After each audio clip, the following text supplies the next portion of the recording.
बघा, N D Patil हे विरोधी विचाराचे, काँग्रेसचे नव्हते. शेतकरी कामगार पक्ष त्यांचा होता. आमचं घर काँग्रेसचं, पण सगळ्यात लाडके जावई कोण असतील ते एन डी पाटील. आम्ही आमच्या घरात त्यांचा अपमान कुणीही केला नाही.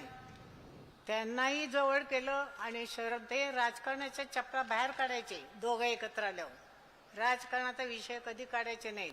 एन डी पाटील उलट शरद पवारांना खूप टीका करायचे, पण शरदने त्यांच्यावर त्यांनी शरदवर कधीही राग धरला नाही.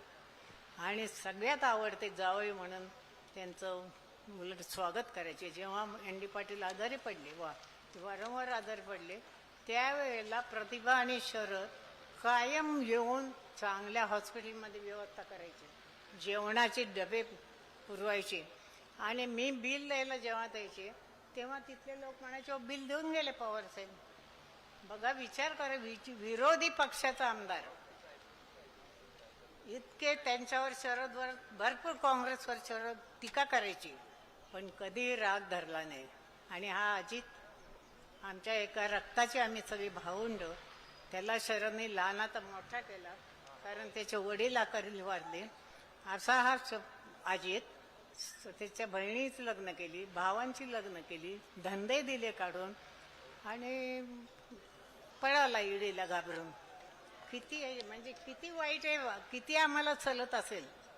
अतिशय वाईट वाटलं की या वयामध्ये आईवडिलांना, म्हाताऱ्या आईवडिलांना बाहेर काढल्यासारखं झाले. अतिशय दुःख झालं.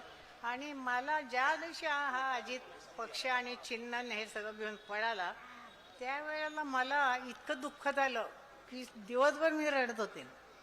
मग बहिणी काय म्हणले आमच्या की थांबा, पवारसाहेब आले रात्री की तुमची गाठ घालून देते. मग शरदचा फोन आला, काय रडतेस, तू कुणाची मुलगी आहेस, तू शारदाबाई पवारांची लेक आहेस आणि शरद पवारांची बहीण आहे.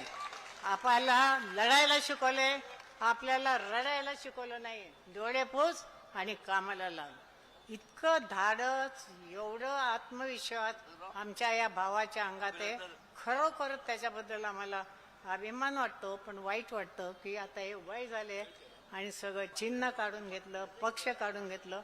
पण तुम्ही सगळे आधारस्तंभ आहेत, तुम्ही सगळे त्याच्यावर प्रेम करणारे लोक आहेत. त्यामुळे मला काळजी नाही. तो वटवृक्ष आहे, त्याला धक्का लागणार नाही. आपला हे जे महाविकास आघाडी आहे ही निवडून आलीच पाहिजे कुठल्याही परिस्थितीत. अन्यथा आपल्या महाराष्ट्राचं काही, देशाचं काहीही खरं नाही. तेव्हा शरद पवार यांचे हात बळकट करा.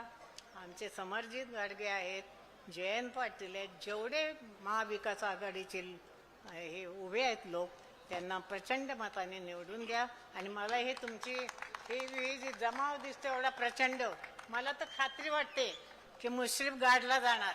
लक्षात घ्या.